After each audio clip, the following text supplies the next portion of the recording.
सबसे पहले जैसे कि हमारे इस सुंदर सत्संग की एक सुंदर परंपरा है, हम लोग भगवान कृष्ण की वंदना करेंगे। बंद कर देना पहले।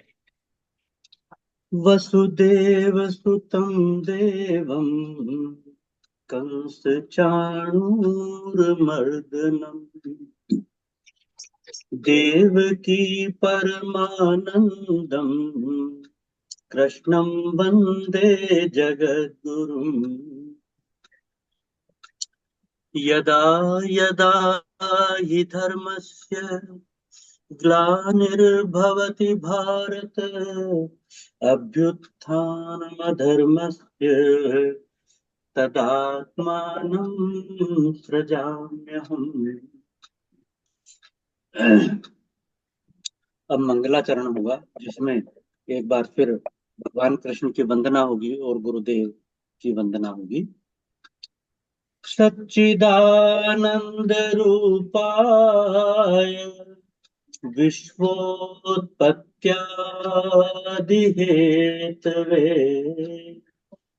तापत्रय विनाशाय श्रीकृष्णाय वयं नमः।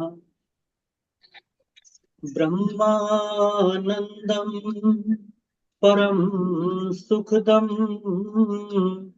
केवलं ज्ञानमूर्तिं द्वन्द्वातीतं गगनसदृशं तत्त्वमस्यादिलक्ष्यम् एकं नित्यं विमलमचलं सर्वधी साक्षीभूतम्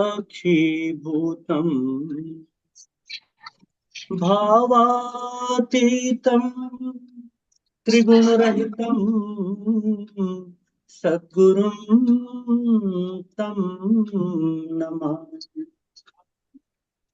बोलिए सच्चिदानंद सद्गुरुदेव भगवान की जय।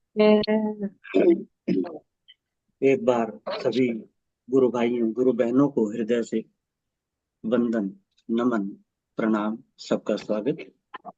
और भजन के लिए, आज के एक सुंदर और मधुर भजन के लिए सादर आमंत्रित हैं आदरणीय गुरु बहन श्रीमती संतोष धत।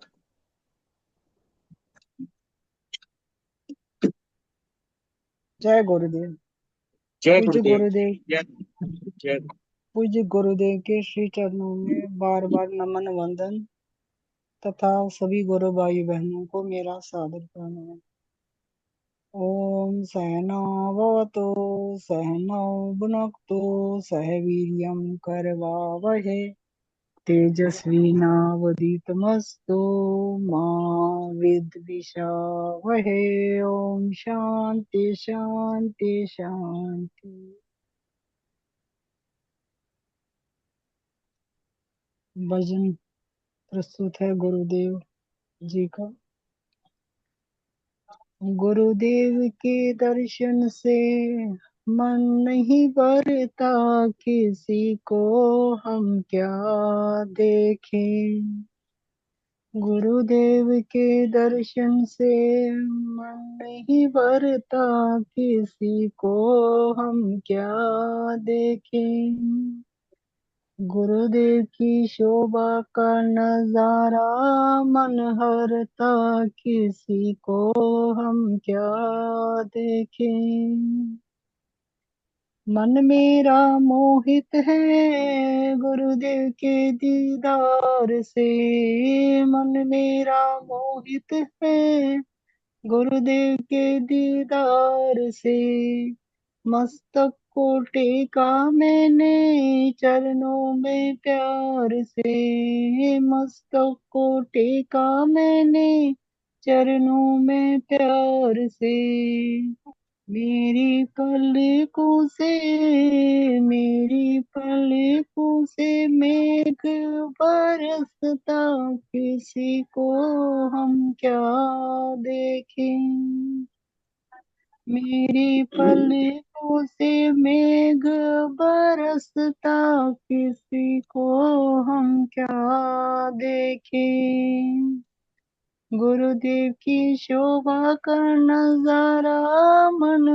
भरता किसी को हम क्या देखें। गुरुदेव के दर्शन से मन नहीं भरता किसी को हम क्या देखें। कन कन जल थल नम तेरा नूर है। कन कन जल थल नम तेरा नूर है। पास भी रह के गुरुदेव कितने तुम दूर हो। पास भी रह के गुरुदेव कितने तुम दूर हो। अंग अंग में है, अंग अंग में है नाम, नाम तेरा बसता किसी को हम क्या देखें। अंग अंग में नाम तेरा बसता किसी को हम क्या देखें।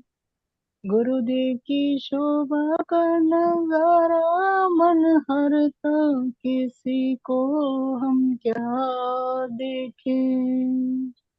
गुरुदेव के दर्शन से मन नहीं भरता किसी को हम क्या देखें।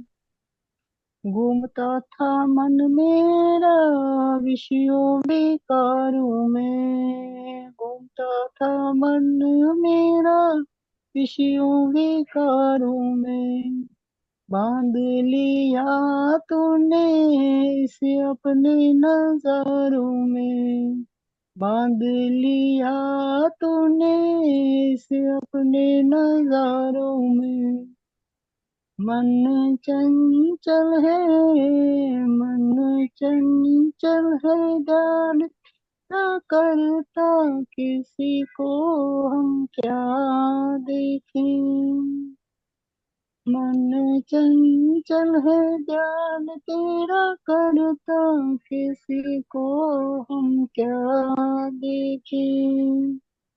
गुरुदेव की शोभा का नजारा मन हरता किसी को हम क्या देखें। गुरुदेव के दर्शन से मन नहीं हरता भरता किसी को हम क्या देखें। किसी को हम क्या देखें। किसी को हम क्या देखें। जय गुरुदेव। जय गुरुदेव बहन, जय गुरुदेव। बहुत ही सुंदर भाव हैं इस भजन के। गुरुदेव के दर्शन से मन नहीं भरता किसी को हम क्या देखें।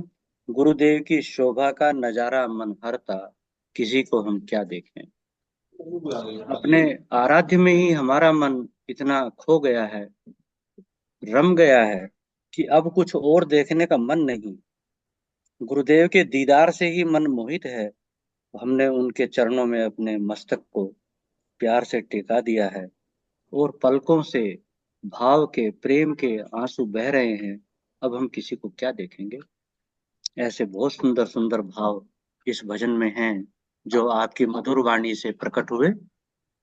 बहुत बहुत आभार, बहुत बहुत धन्यवाद आपका। अब समय है गुरुदेव की अमृतमयी वाणी को सुनने का। अनुरोध है आदरणीय वरिष्ठ गुरु भाई श्री कुलदीप राय शर्मा जी से आज का प्रवचन, गुरुदेव की अमृतमयी वाणी हम सभी को सुनवाने की कृपा करें। हाँ जी, सीएम सिंह जी शुरू करें। जी जी जी जी।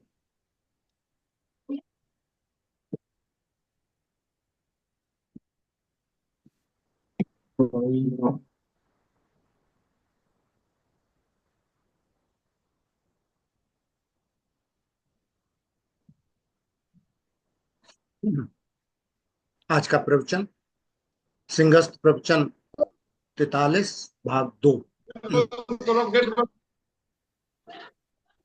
खेल बंद करो।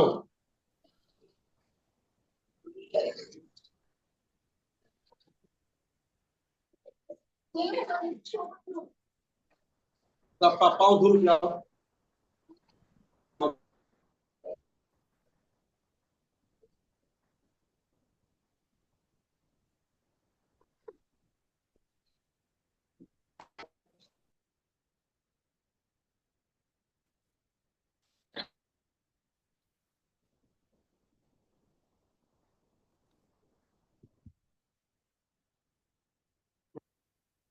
उड़ने का मन नहीं हुआ, अकल आई।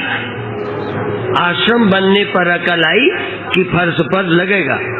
और भी मैं खड़ाऊ पहनता हूँ तो मेरे 50 चेले खड़ाऊ पहनते हैं, तो जब फर्श पर घोड़े की तरह चलते हैं, चाप मारते, तो लगता है फर्श खुद जाएगी।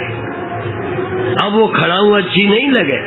दूसरे के आश्रमों पर जाते रहे तब खड़ाऊ बुरी नहीं लगी। अर्थात जब तुम्हारे गुरु हो जाएगा तो और भी प्यारे लगने चाहिए। एक बच्चे को प्यार किया तो और बच्चों से प्यार करना आ गया, अकल आ गई। बच्चा नहीं होता तो प्यार करने की अकल नहीं आती। हमने देखा पगलियां बच्चा खिला लेती हैं, जानवर बच्चे को प्यार करते हैं। प्रकृति ने कैसा दिया हुआ है प्यार। तो इसी तरह से सारे संसार में भक्ति करना कब आएगा? जब भक्ति का नमूना कहीं तो प्राप्त हो। एक मंदिर में यदि आपकी भक्ति हो गई, राम से हो गई, कृष्ण से हो गई, शिव से हो गई, तो फिर सिया राम मय, फिर सिया राम देखो। अभी तो राम ही नहीं ठीक दिखते। और विदेशों में कोई कहे मातृवत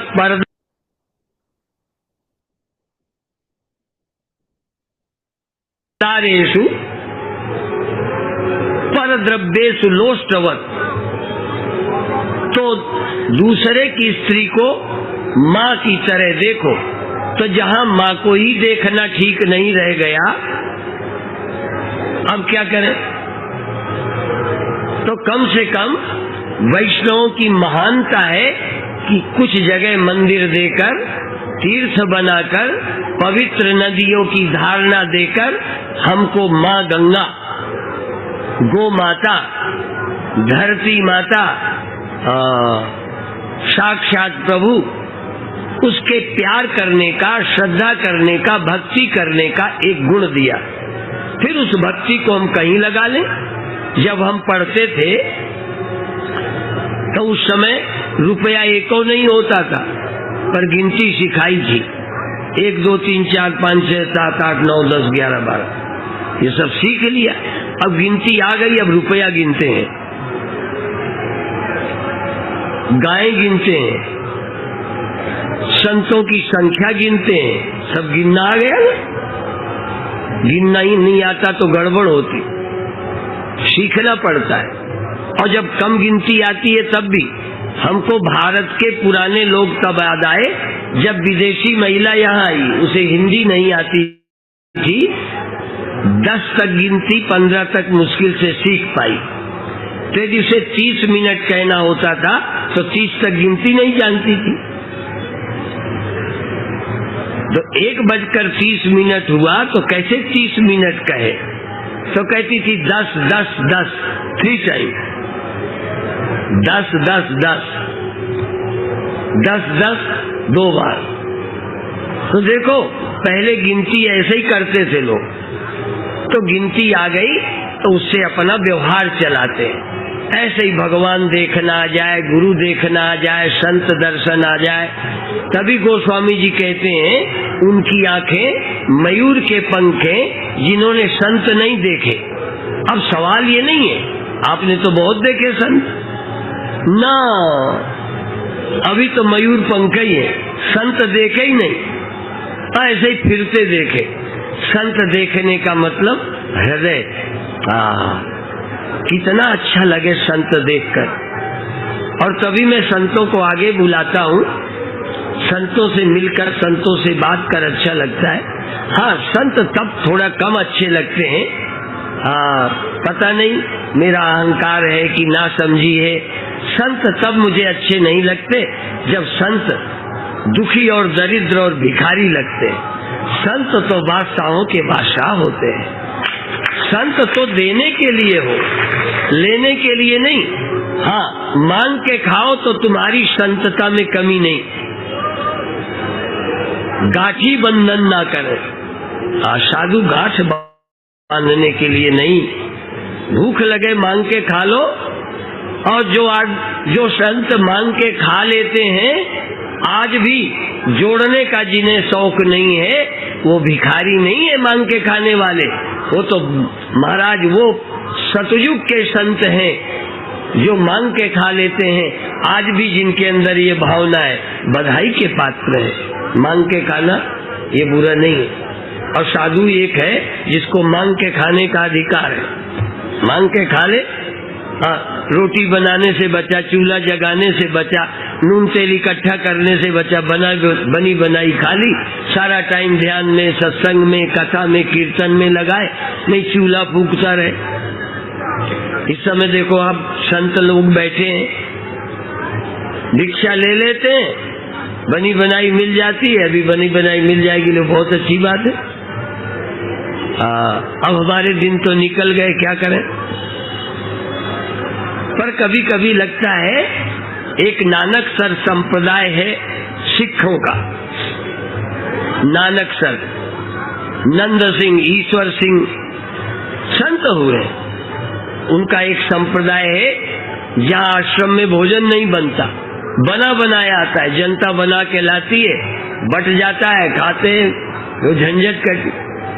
यदि हमें भी बना बनाया आने लग जाए, वो रिवाज ही नहीं डाला अपन ने।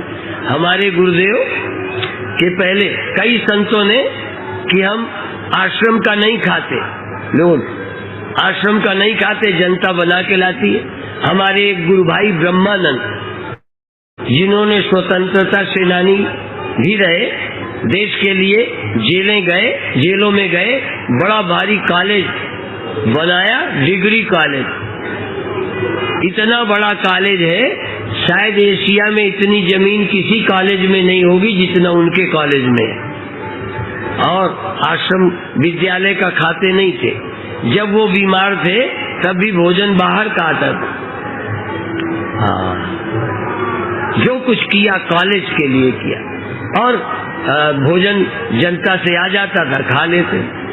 और वो बीच में सांसद भी रहे, तो वेतन भी अपने काम में नहीं लेते थे। जीवन ऐसा। अर्थात साधु का अपना क्या, परोपकाराय सताम विभूतया। और मैं बताऊं, आप समझते होंगे हम इतने सक्षम नहीं हैं, पर मैं दावे से कहता हूं, चाहे तुम्हारे कुछ ना हो, जिस दिन तुम संकल्प करोगे कि हम जोड़ेंगे नहीं, उस दिन तुम्हें कोई कमी रहेगी नहीं। जोड़ने वालों के पास कमी ही कमी रहती है। और जो जोड़ना नहीं चाहते, खाने को कोई कमी है, पहनने को कोई कमी है। और अभी अभी एक गरीब समाज के संत बने, मैंने उनसे पूछा और कपड़ा चाहिए, कहते नहीं। हाथ जोड़ के कहते नहीं चाहिए। अभी बहुत बड़े साधु से पूछे तो चाहे ले ले। उनसे पूछा, कहते मैंने कपड़ा, कहते नहीं चाहिए। और खुश होके दिल भर के बोले, आंखों में शायद आंसू प्यार के थे, और कहते हैं आपने मुझे संन्यास दे दिया, ऐसा लगता है तीनों लोकों का राज्य मुझे दे दिया। कई संन्यास लेके खुश नहीं। यहीं पर एक शंकराचार्य आए हुए हैं, आज उनका पत्र भी मेरे पास आया है। उनके संत दे के गए, जगत गुरु शंकराचार्य निश्चलानंद जी महाराज, उनका पत्र आया। वो एक बार दिल्ली में मंदिर में थे। उन्होंने कहा, जीवन में 2 दिन मुझे इतनी प्रसन्नता हुई जीवन में, जिसको मैं भूल नहीं सकता। हमने सोचा 2 दिन, कहते एक दिन जब मुझे सन्यास मिला था। लोगों का ब्याह होता है तब खुश होते हैं, लोगों की लॉटरी आती है खुश होते हैं। ये सन्यास का दिन जिसको अच्छा नहीं लग रहा। जैसे हमें जन्म हुआ, एक दिन वो था जब हम जन्मे थे, यदि हम ठीक हैं तो हमें अपने जन्म का भी ख्याल आना चाहिए कि कौन सा अच्छा मुहूर्त था कि हम ऐसी जगह जन्मे जो संतों के पास आ गए। तो सन्यास का दिन, और दूसरा कहने लगे जिस दिन अयोध्या की धरती में कलंक जो राम के मंदिर के ऊपर बावरी मस्जिद नाम का ढांचा था, वो जिस दिन हटा उस दिन मुझे खुशी हुई। 2 दिन मैंने बहुत खुशी का अनुभव किया। कई लोगों को इसमें राजनीति लगती है, आखिर सबका कहीं कहीं आस्था होती है। जिनको हम पूजते और मानते हैं उनकी जगहों पर मंदिरों के ऊपर कुछ ऊपर का हिस्सा तोड़कर नया गुंबज खड़ा करते हैं, उनको देख के छाती जलती है। यहीं की एक बात है इंदौर की घटना है। सर हुकुमचंद सेठ बहुत बड़े धनी हुए, पर एक समय वो गरीब थे। जिंदगी है, एक समय गरीब थे और उन्हें अपने घर का लोटा गिरवी रखना पड़ा था काम चलाने के लिए। अंधेर देखो, लोटा गिरवी रखा था, और वो चना भूनने वाला भाड़ भूंजा उसने गिरवी रखा था। जब वो बहुत संपन्न हुए तो कभी 5,000 देने लगे लोटे के कि दे दे, 10,000 देने लगे, लाख देने लगे। कहते नहीं, ये लोटा नहीं दूंगा। वो याद है कि तुम कुछ हो जाओ एक दिन ये भी से। जरा बात गहराई की है कि एक व्यक्ति कहां से कहां पहुंच जाता है, और एक साधारण आदमी जो आज कुछ नहीं, पर एक समय वो भी किसी का गिरवी रखने लायक। जिंदगी में कितने परिवर्तन आते हैं, मैं उधर आपका ध्यान ले नहीं जाना चाहता, पर इनमें रखा क्या है, आज है कल नहीं है। संत आत्मनिष्ठ होता है, आत्माराम होता है, स्वरूपस्थ होता है। वही है, मेरे गुरुदेव पैसा नहीं छूते थे, पर आश्रम बनने के कारण हाथ नहीं लगाते थे, लेकिन लेना पड़ा। हाथ से नहीं लेते थे, लोग लेते थे। आश्रम बनाने के कारण पैसा जरूरत पड़ती है, कहीं कुछ करो कहीं कुछ करो। पैसा नहीं छूना तो कोई आश्रम न बनाओ, पैसा नहीं छूना तो कोई स्कूल नहीं खोलो, कोई अस्पताल नहीं बनाओ, कोई जरूरत नहीं, मांग के खा लो, मस्त रहो। पर यदि तुम पैसे से कोई परोपकार करना चाहते हो तो लेना पड़ेगा। पूज्य ब्रह्मानंद जी ने धरना देके जमीनें ली, धरना देके पैसा लिया, ब्याह बारातों से लिया। आज इतना बड़ा कॉलेज है कि देखकर हमें आश्चर्य होता है, कितने 1000 एकड़ जमीनें विद्यालय में लगी हुई है, काम अच्छा है। आज उनका शरीर नहीं है, पर रोटी समाज की खाते थे। जब वो सांसद थे तब भी भोजन भक्तों के यहाँ से, संसद में वो क्या होता है, लोग जहाँ रहते हैं, ये सांसदों के रहने को जो जगह अलाट होती है ना, वहाँ पर भी भक्तों का भोजन बनता था, उन्होंने वो नहीं खाया।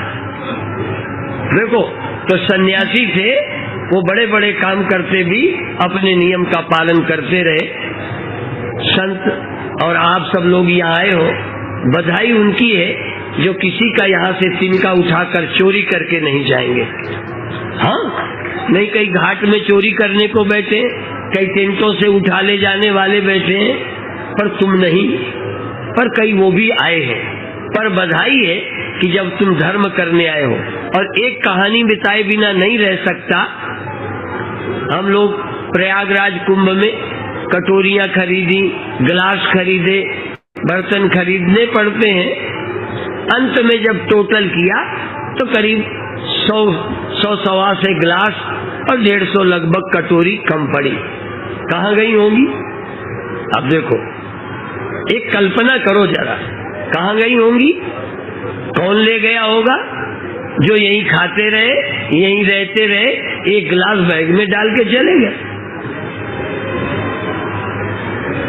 हाँ, यदि आपके अंदर धर्म पर आस्था हो, तभी मैंने जान के कहा वो लोग महान हैं जो तीर्थ में पुण्य करने आए हैं, पाप करने नहीं आए, बधाई के पात्र। यहाँ सत्संग करने आए हैं, फालतू की बातों में पढ़ने नहीं आए।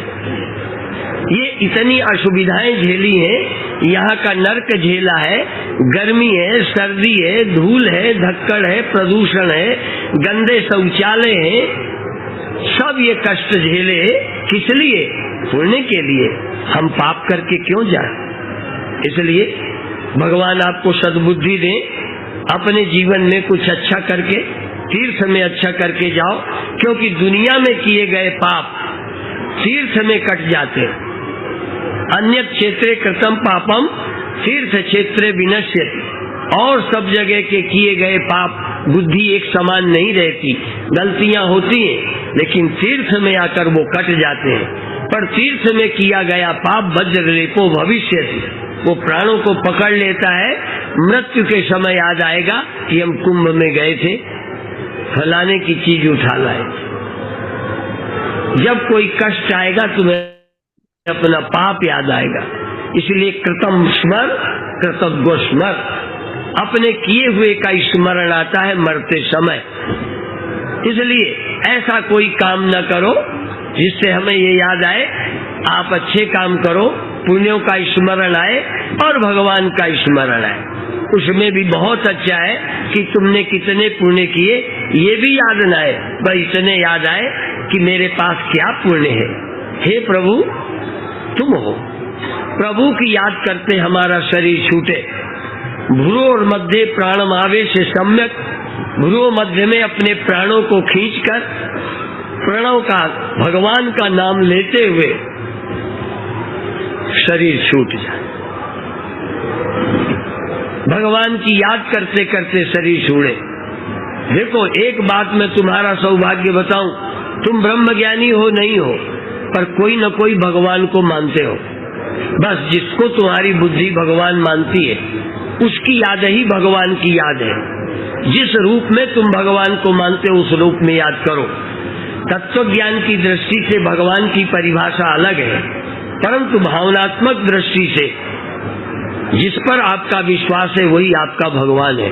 इसीलिए किसी ने कहा, हाँ भगवान कहाँ रहता है?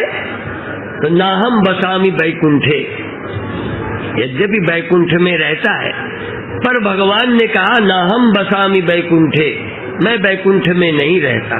फिर योगी नाम हृदय न च, मैं योगियों के हृदय में भी नहीं रहता। फिर मद भक्ता यत्र गायन्ति तत्र तिष्ठामि नारद, जहाँ प्रेम पूर्वक मेरा गुणगान भक्त गाते हैं वहां मैं रहता हूँ। तो देखो ये मतलब नहीं है कि हृदय में नहीं रहते, खंडन नहीं है। ये भी नहीं है कि भगवान सब जगह नहीं रहते, ये अर्थ नहीं है। परंतु गुणगान गाना, गुणगान सुनना ये आसान है। यहाँ से शुरू करोगे तो अगली यात्रा आप एक स्पष्ट हो जाएगी, लक्ष्य मिल जाएगा। आप लोग आत्मज्ञान को भी उपलब्ध हो सकते हो। अब अंत में आत्मज्ञान की बात सुनते हुए ध्यान और समाधि में चलने की कोशिश करेंगे।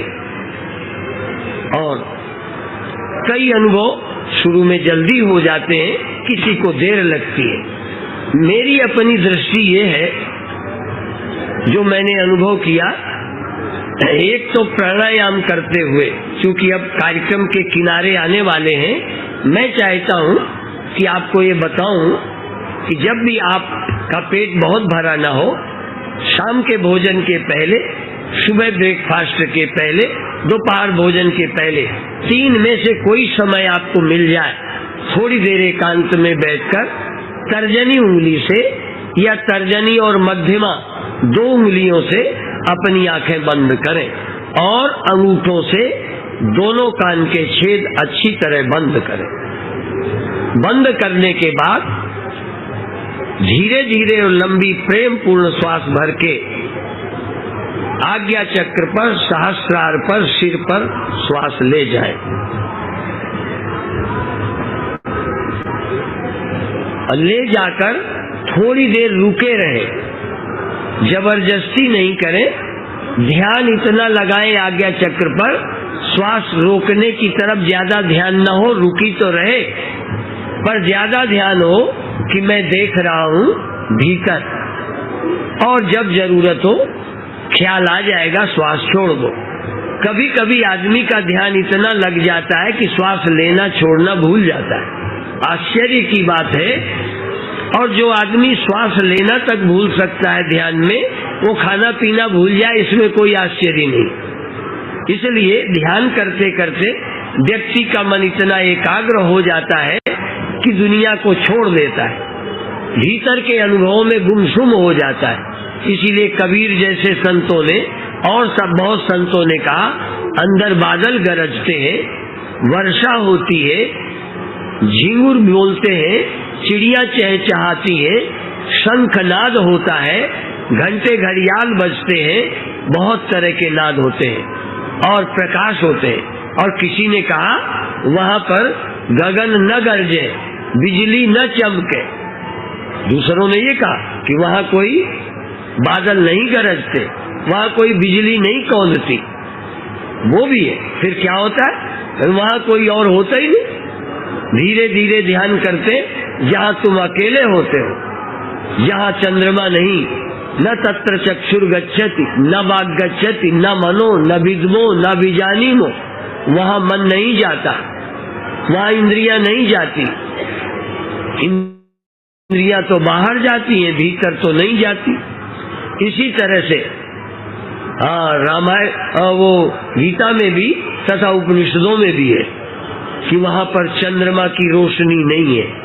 न तत्र सूर्यो भाति न चंद्र तारकम, यहाँ सूर्य का प्रकाश नहीं होता, चंद्रमा का प्रकाश नहीं होता।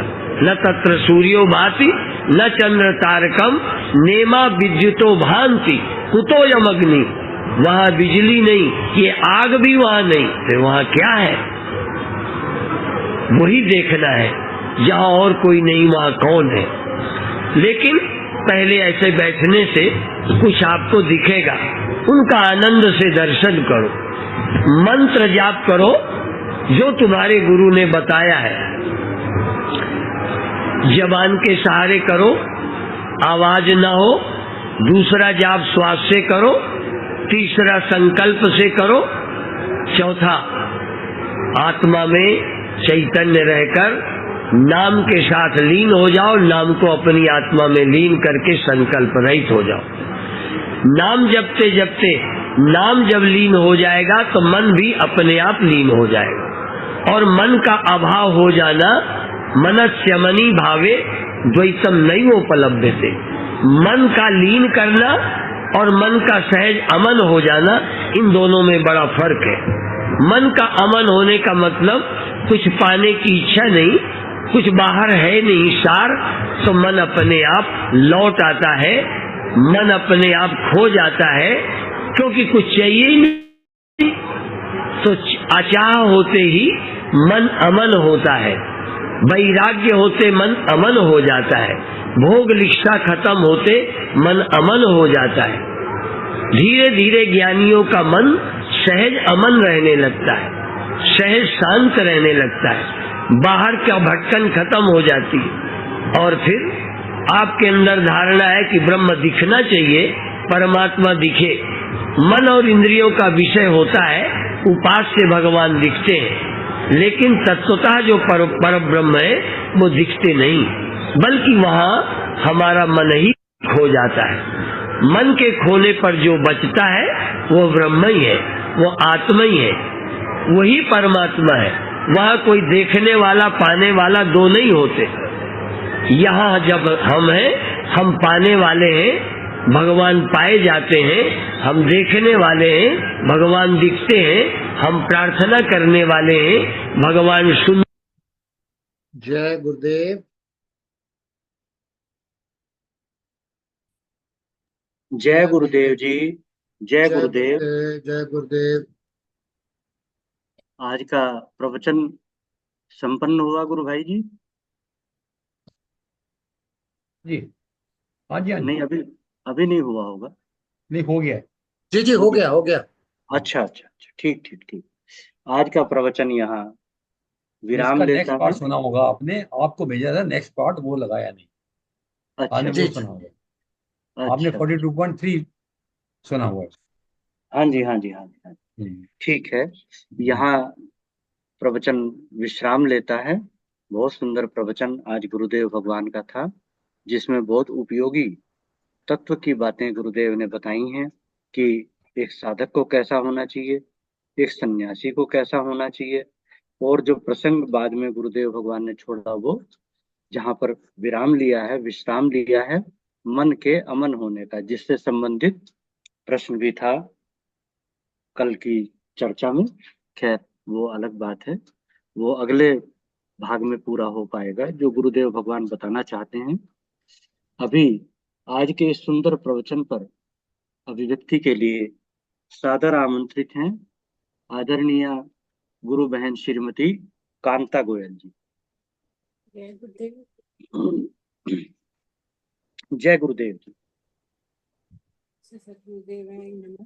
गुरुदेव भगवान के श्री चरणों में प्रणाम करते हुए मंच पे उपस्थित सारी बहन भाइयों को कोटि कोटि नमन प्रणाम। आपकी आवाज समझ नहीं आ रही। आपकी आवाज थोड़ी कम है। थोड़ा माइक आवाज बड़ा बढ़ जाए तो अच्छा है। आवाज थोड़ी माइक बढ़ा आवाज दीजिए। आवाज तो फुल ही है, हम फोन पास में रख लेते हैं। अभी आवाज आ रही है? जी जी अभी आ जी। रही। ठीक। श्री सतगुरुदेव भगवान के श्री चरणों में कोटि कोटि प्रणाम। मंच पे उपस्थित मेरे सभी गुरु भाई बहनों को सादर नमन। आज का प्रवचन वैसे परसों वाला ही का भाग है, दूसरा भाग है। तो आज के प्रवचन में गुरुदेव भगवान बताते हैं कि जहाँ अपनत्व होता है, अपनापन होता है, श्रद्धा होती है, वहीं वहाँ की वस्तुएं, लोग ज्यादा अच्छे लगने लगते हैं, क्योंकि वहां से हमारा भावनात्मक जुड़ाव हो जाता है। इसके लिए गुरुदेव भगवान ने कई उदाहरण भी दिए। जैसे जब हम अपना आश्रम या घर बन जाता है तो उसमें ज्यादा लगाव हो जाता है और उसमें कोई क्षति नहीं पहुंचे, इसके लिए हम हर काम संभाल संभाल कर करते हैं। जैसे कि फर्श पे कोई निशान नहीं पड़ जाए या टूट नहीं जाए, इस तरह, क्योंकि वहां से हमारा मैंपना जुड़ा जाता है। इसी तरह कोई इंसान या महात्मा से जब हम गहराई से जुड़ जाते हैं और उनकी बातें, उनका साथ हमें अच्छा लगने लगता है, तो उनके बताए मार्ग अनुसार हमारा मार्गदर्शन होने लगता है। तो हम उनमें अपने लिए हितैषी देखने लगते हैं, वो हमारे लिए पूजने लगने लगते हैं और अंततः हम उन्हें गुरु भी मान लेते हैं, क्योंकि गुरु वही होते हैं जो हमें सही मार्गदर्शन कराते हैं। और उनके लिए हमारे मन में श्रद्धा भी होती है, विश्वास होता है कि वो जो बोलेंगे वो सही है। जो लोगों का भला सोचते हैं, परोपकारी भी होते हैं। परंतु किसी को संत देखना भी बड़ी बात है, वरना आज के वातावरण में तो सच्चे संत मिलना जितना मुश्किल है, उनको मुश्किल उतना ही मुश्किल किसी भी भरोसा टिकाकर उसे श्रद्धा करना है। इसके विपरीत गुरुदेव कहते हैं कि संत वे होते हैं जो भले ही कम पैसा रखते हो, परंतु आचरण से वे बादशाह होते हो, जो किसी के आगे दरिद्रता न देखे। उनकी नजर कुछ पाने की ना हो, बल्कि सबको देने की हो, सबका भला करने की हो, फिर चाहे वह लाल कपड़े में हो या फिर अपने जैसे गृहस्थी हो, वह संत कहलाने योग्य ही होते हैं।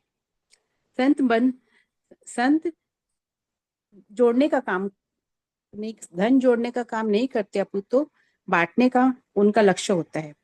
वे भिक्षा पाकर खाते हैं और भजन करते हैं। ऐसे ही गुरुदेव बताते हैं, उनके एक गुरु भाई थे, अपने आश्रम में इकट्ठा किया हुआ कभी नहीं खाते थे, वे कोई जो दे जाते थे वही खा लेते थे। इसी तरह एक और संत का जिक्र करते हैं कि एक गरीब तबके के कोई संत बने, तो गुरुदेव ने पूछा कि कुछ और चाहिए, तो उन्होंने मना कर दिया।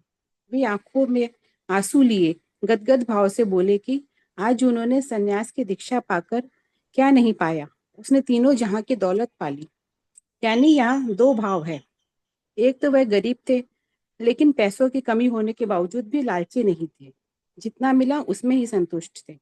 और दूसरा कि उनकी नजरों में सन्यास दीक्षा का इतना ज्यादा महत्व था कि बाकी सारी दौलत उनके सामने तुच्छ है, गौण है।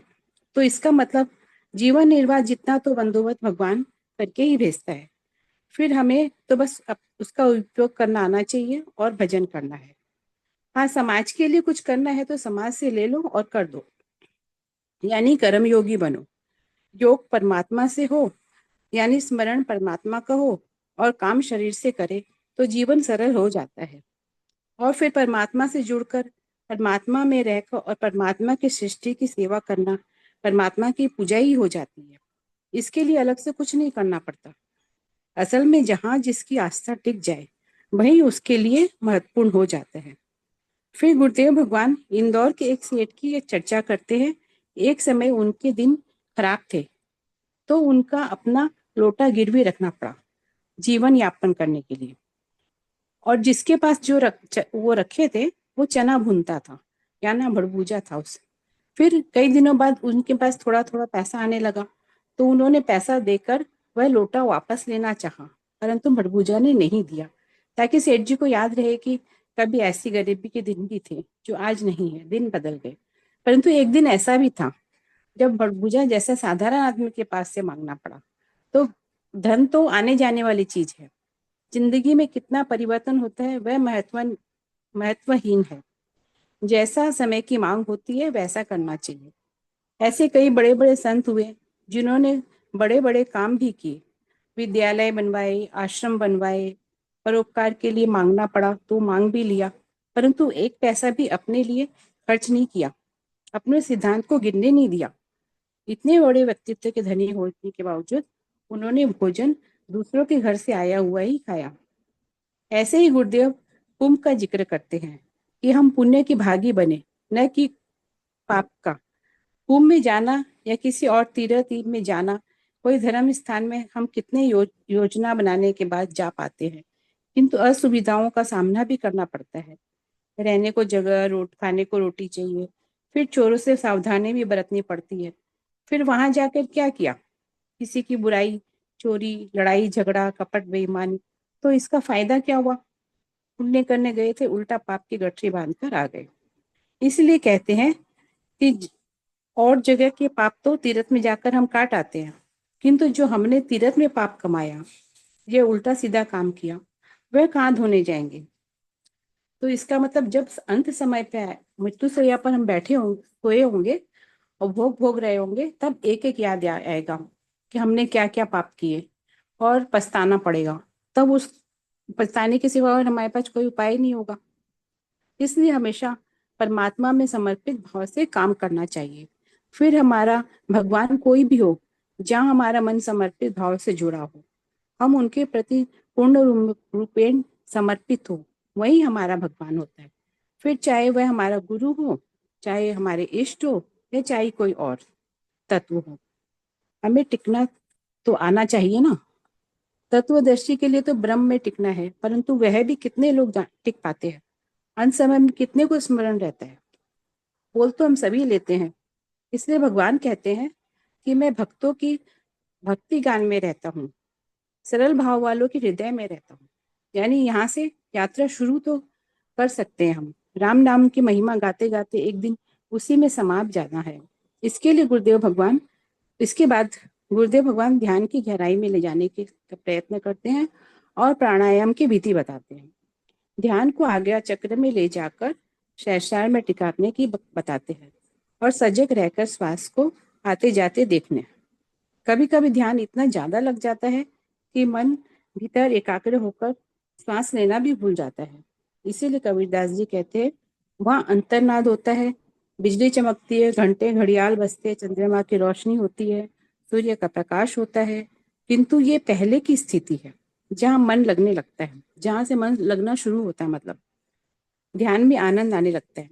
घंटों के बैठने के बाद भी मन उठने का नहीं करता, परंतु ये बाह्य स्थिति होती है, क्योंकि जहाँ हमें पहुंचना है वहां सब कुछ अमन हो जाता है। मन, बुद्धि, इंद्रियां वहां तक नहीं जाती। ये शरीर से जुड़े हैं, मन से नहीं। वहां गगन गुफा में सुनी महलिया है जहाँ बिना रवि चंद्र प्रकाश है। वहां सुख का एक अनोखा सा एहसास होता है जो कि अवर्णनीय है, उसका कोई वर्णन ही नहीं कर सकता। और नाम जप, सिर्फ वहां सब कुछ खत्म हो जाता है, सिर्फ नाम जप रह जाता है और मन भी समाप्त हो जाता है, मन अमन हो जाते हैं। फिर हमारी धारणा है कि वहां ब्रह्म दिखेगा, परंतु भगवान दिखेगा, और तो वहां ब्रह्म दिखता तो नहीं है, बल्कि मैं और ब्रह्म, भगवान की भिन्नता समाप्त हो जाती है। और उस परमात्मा से एकाकार हो जाता है। मनुष्य मनि भाव, जहाँ मन भी समा जाता है और सारी भिन्नताएं मिट जाती और मैं और मेरा परमात्मा एक होकर वहीं रह जाता। वहां देखना नहीं है, वहां हो जाना है।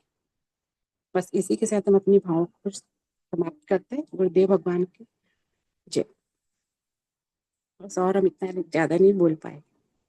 जय गुरुदेव जी। आपने बहुत सटीक और संक्षिप्त अभिव्यक्ति दी है, सदैव की भांति। सभी कुछ उसमें आपने समाहित कर लिया अपनी वाणी में।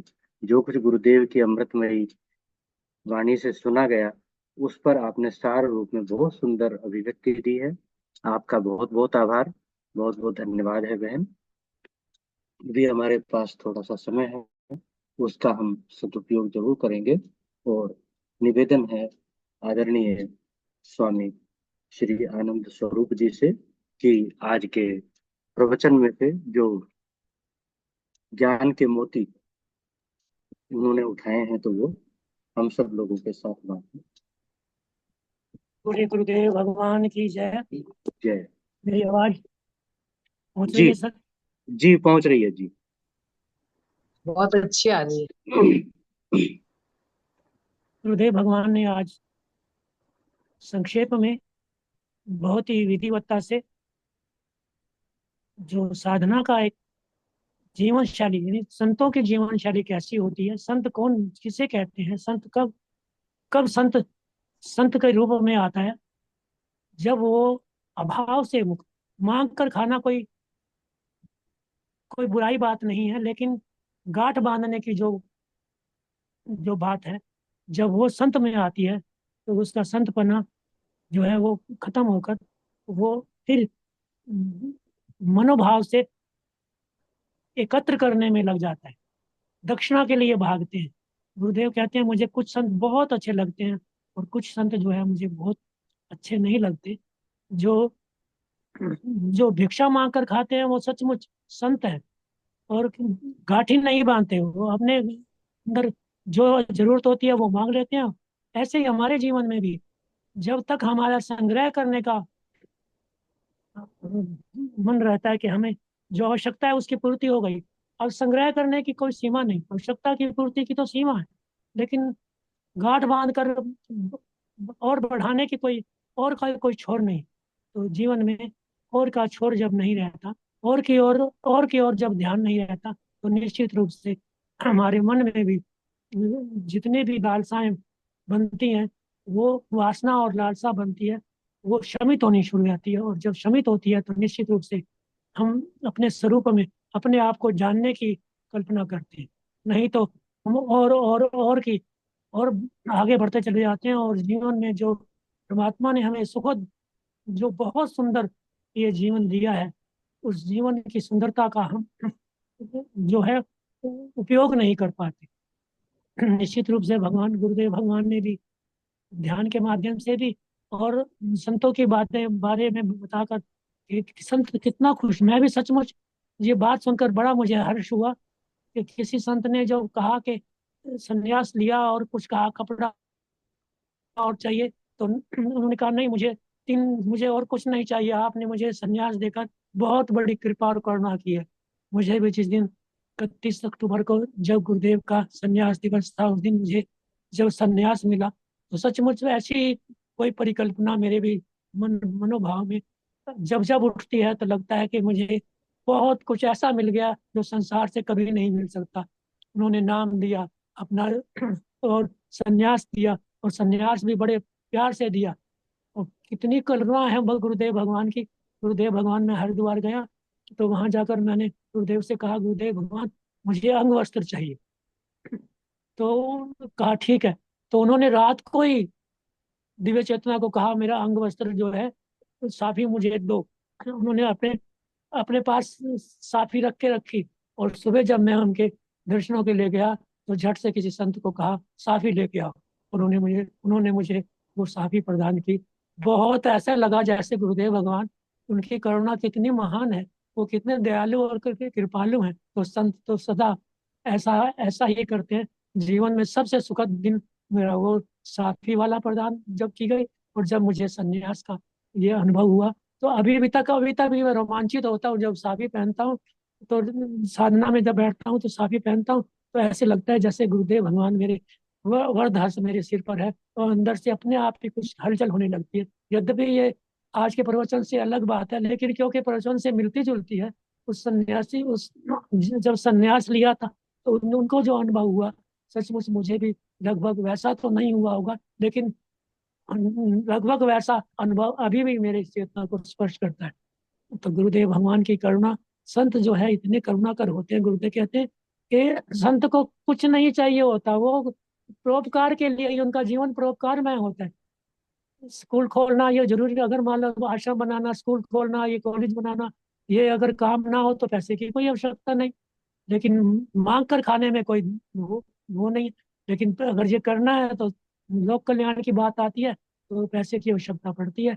दादा गुरु भी पैसे को हाथ नहीं लगाते थे, लेकिन जब आश्रम बनाने की बात आई तो वो हाथ ना लगाकर दूसरों के माध्यम से उस आश्रम का, पीली कोठी का बहुत सुंदर आश्रम जो बना हुआ है, वो दादा गुरु के बना हुआ है। गुरुदेव भगवान ने भी वहां पर रहकर हमने भी देखा है और उनके दर्शन किए हैं। तो उस आश्रम के अंदर जाकर मत्था टेका है, अनुभव किया है कि वो कैसे, कितना सुंदर और कितनी बड़ी भूमि में बना हुआ है। तो ऐसे ही हमारे जीवन को ऐसा सरल बनाने की, जहाँ सरलता है वहाँ सहजता है, और जहाँ सहजता है वहाँ सुंदरता है, और जहाँ सुंदरता है वहाँ प्रसन्नता है, और जहाँ प्रसन्नता है वहाँ सचमुच जीवन का आनंद है। तो हमें भी जीवन में आनंदित करने की जो कला गुरुदेव भगवान ने अपने मुखारबिंद से आज के प्रवचन में के माध्यम से हमें दी, और कल के प्रश्न पर तो बहुत ही सहज उत्तर हमें सबको मिल गया होगा कि मन का अमन होना और मन का लीन होना,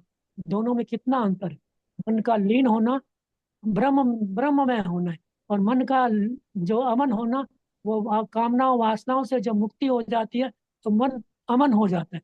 अमनी मन की जब प्रैक्टिस हो जाती है तो मन अपने में लीन, अपने आत्मा में लीन हो जाता है, और जब आत्मा में लीन हो जाता है तो ब्रह्मस्थ हो जाता है, ब्रह्म में हो जाता है। और फिर वो फिर नित्य सरलता से मन अमन ही रहता है। मन अमन हुआ हुआ फिर भी कहीं फिर भूल कर अमनी भाव से अलग हो सकता है, लेकिन जो लीन हो गया, अपने में लीन हो गया, वो फिर उसे ढूंढना नहीं पड़ता। जैसे जल एक बूंद सागर में मिल जाती है फिर सागर ही हो जाती है, फिर वो उसे अलग करना संभव नहीं होता। ऐसे ही फिर अलग होना संभव नहीं होता जब मन लीन हो जाता है। तो लीन होता कैसे, ये भी बहुत गुरुदेव ने बताया कि प्रैक्टिस करते करते करते करते, जैसे ध्यान के माध्यम से आप किसी भी समय में, जब सुबह प्रातः काल उठो तो कुछ देर गहरे लंबे सांस लेते हुए, आज्ञा चक्र पर ध्यान रखते हुए, जब ध्यान रखते हुए और देखोगे, एकाग्र हो जाओगे, तो एकाग्रता धीरे धीरे करके एकाग्रता बढ़ती जाएगी। और एकाग्रता जैसे ही बढ़ेगी वैसे ही कहीं शंखनाद होगा, कहीं कुछ होगा, कहीं ऐसी प्रसन्नता आएगी। तो और प्रसन्नता, और ऐसी लगेगा जैसे गुरुदेव सामने मेरे सामने बैठे हैं, मैं उनसे बात कर रहा हूँ। ऐसे लगेगा जैसे स्वप्न में सब कुछ सच लगता है, ऐसे ध्यान में भी सचमुच जो हम चाहते हैं वही दिखने लगता है। वो जब वो दिखने लगता है तो सचमुच साधना बहुत ऊंची हो जाती है। और जब ये ऊंची साधना हो जाती है तो निश्चित रूप से अपनी मन धीरे धीरे जो जो ध्यान की साधना है, ध्यान की साधना के माध्यम से हम उस ब्रह्म तत्व का तक पहुंचने का एक रास्ता सुगम होने लगता है। प्रसन्नता, लौकिक जगत के जो आकर्षण है वो हमें पता है, उनका अनुभव है, लेकिन अलौकिक आनंद जो मिलता है, अतीन्द्रिय सुख जब मिलना शुरू होता है तो लौकिक सुख की कल्पना भी नहीं होती। फिर अलौकिक सुख में अपने आप को स्थापित करके, स्थापित होता हुआ जो है हमारा, स्थापित होने के बाद हमारे जीवन में जो सरसता, सरलता, सहजता, सद्भावना, प्रेम, ये सब गुण सदगुण जो अपने आप आने लगते हैं, लाने नहीं पड़ते, अपने आप आने लगते हैं। ऐसा आज के प्रवचन के माध्यम से हमें एक अपने आप में एक ऐसी साधना का एक ऐसा समझना चाहिए कि हमारा जीवन भी सरल हो, सहज हो, सुंदर हो, और अच्छे गुणों से युक्त होकर हम अपने जीवन यापन करें। क्योंकि शरीर है तो जीवन यापन के लिए भी आवश्यकताएं पड़ती है, लेकिन जीवन यापन ही केवल मुख्य अंश रह जाए तो फिर मुश्किल हो जाती है। लेकिन परमात्मा ने जो हमें ये शरीर दिया है वो निश्चित रूप से आत्मा के स्वरूप को जानने के लिए दिया है। ये बहुत जन्मों के अंतिम जन्म, ये अंतिम जन्म है जहाँ से जहाँ सब जन्मों का विलय हो जाता है और अनेक जन्मों की एक प्रक्रिया भी शुरू हो जाती है। जब हम इस मनुष्य शरीर को, जानवरों में ये सब नहीं है, लेकिन मनुष्य मात्र को इतना कुछ देकर परमात्मा ने हमें जो जो कुछ देकर भेजा है, उसके शुक्राने हमेशा हमारे हृदय में बसे और प्रसन्नता हमारी। परिस्थितियां तो बदलती रहेंगी, ये संसार तो ऐसे ही जैसे दिख रहा है दिखता ही रहेगा, लेकिन देखने की जो दृष्टि है वो अलग बन जाती है। ये दृष्टि ही हमारी सृष्टि है, तो हमें दृष्टि बदलनी है तो सृष्टि बदल जाएगी। बोलिए गुरुदेव भगवान की जय। जय गुरुदेव, जय गुरुदेव। आदरणीय स्वामी जी ने बहुत सुंदर आज के प्रवचन पर अपने भाव व्यक्त किए हैं और समय भी लगभग समाप्त हो चला है। तो स्वामी जी से निवेदन है कि आज के सुंदर सत्संग कार्यक्रम का तो विश्राम देने की भी कृपा करें। जय। ओम गुरुर्ब्रह्मा गुरुर्विष्णु गुरुर्देव महेश्वरा, गुरुर्साक्षात् परब्रह्म तस्मै श्री गुरुवे नमः। ध्यानमूलं गुरुर्मूर्ति पूजा मूलं गुरुपदं, मंत्रमूलं गुरुर्वाक्यं मोक्षमूलं गुरुकृपा। ओम सर्वे भवन्तु सुखिनः, सर्वे सन्तु निरामया, सर्वे भद्राणि पश्यन्तु मा कश्चित् दुःखभाग् भवेत्। ओम। ठीक है, सब गुरु बहन भाइयों को मेरा हृदय से नमन वंदन अभिनंदन और आज के आनंद की जय। जय जय गुरुदेव भगवान की जय जय। जय। भगवान की नमो आनंद की जय। नमो नमो जय। नमो नारायण, नमो जय नारायण, नारायण, नमो नमो जय। नारायण, नमो नारायण, नमो नारायण। नमो नारायण, नमो नारायण, नमो नारायण, नमो नारायण।